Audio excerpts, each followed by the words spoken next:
Hello everyone, welcome back to ferry tuition SS চ্যানেলে সবাইকে স্বাগত জানাই। আজ আবার একটা তোমাদের সামনে নতুন ভিডিও নিয়ে চলে এসেছি আমাদের পরিবেশ থেকে পঞ্চম শ্রেণীর। তোমাদের কাছে আমার একটাই অনুরোধ, শুরু থেকে শেষ পর্যন্ত পুরো ভিডিওটা দেখবে। আজ আমরা 25 পাতাটা শুরু করব। চলো দেখে নাও, আর তোমরা বইটা খুলে নাও প্রত্যেককে। আমি তোমাদের পড়িয়ে দিচ্ছি, তার সাথে তোমরাও পড়ে নাও। আজ পড়বো মাটি থেকে সোনার ধান। আমন ধান রোয়ার জন্য জমিতে একটু জল দাঁড়াতে হয়। ধানের ছোট চারা বীজতলা থেকে তুলে বসানো হয়, তবে আউশ ধানের জন্য বীজতলা দরকার হয় না। রোয়ার আগে মাটিটা কাদা করতে হয়, আর টানা বৃষ্টি হলে রোয়ার আগে মাটিটা কাদা করতে হয়, আর টানা বৃষ্টি হলে নিচু জমিতে জল দাঁড়ায়। তখন বীজতলা থেকে বীজ ধান উপড়ে রুয়ে দেয়। অপর্ণা চাষের কাজ দেখেনি, তাই বলল বীজ ধান মানে কি।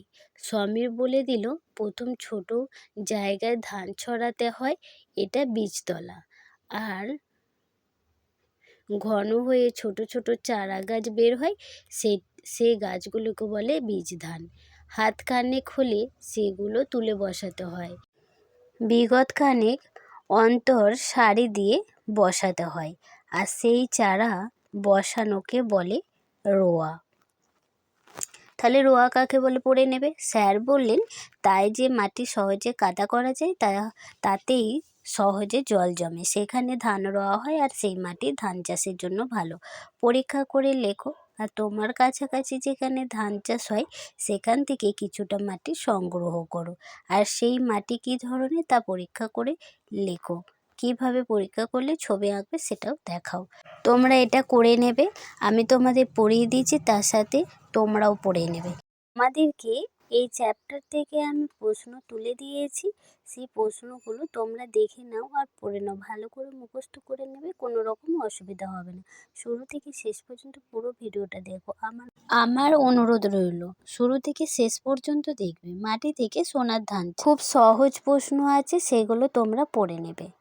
আমন ধান রোয়ার জন্য কি করতে হয়। আমন ধান রোয়ার জন্য জমিতে জল দাঁড়াতে হয়। তারপর বলবে ধানের ছোট চারা কিভাবে বসানো হয়। তাহলে উত্তরে কি বলবে, ধানের ছোট চারা বীজতলা থেকে তুলে বসানো হয়। 3 নাম্বারে দেখো কি বলেছে, টানা বৃষ্টি হলে কি হয়। টানা বৃষ্টি হলে নিচু জমিতে জল দাঁড়ায়।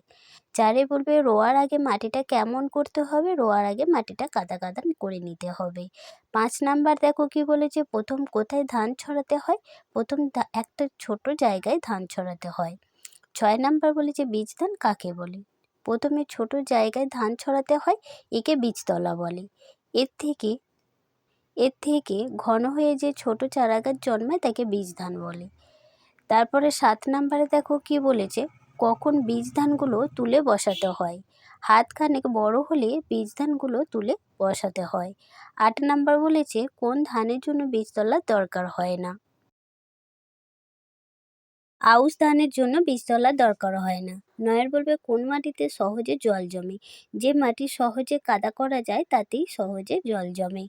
10-এর দাগ দিয়ে বলেছে দেখো, কোন মাটি চাষের পক্ষে ভালো। যে মাটিতে জল দাঁড়ায় সেই মাটি চাষের পক্ষে ভালো। 11 বলবে কিভাবে ধান রোয়া হয়।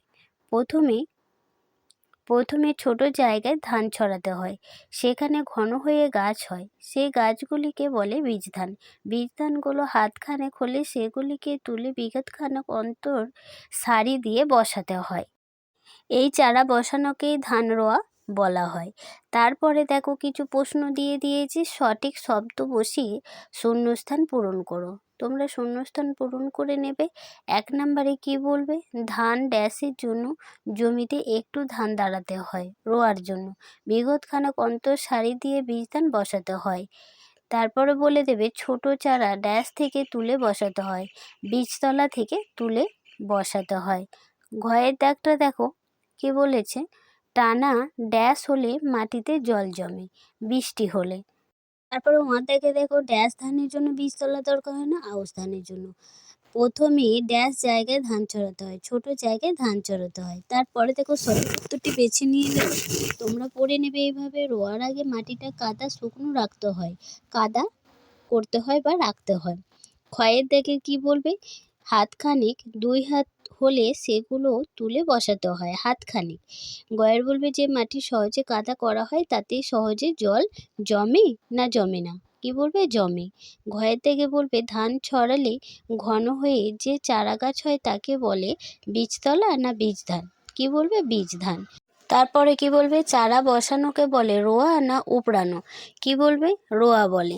তাহলে আজকের মতো ভিডিওটি এখানেই শেষ করলাম। ভালো লাগলে অবশ্যই একটা লাইক করবে, শেয়ার করবে বন্ধুদের সাথে।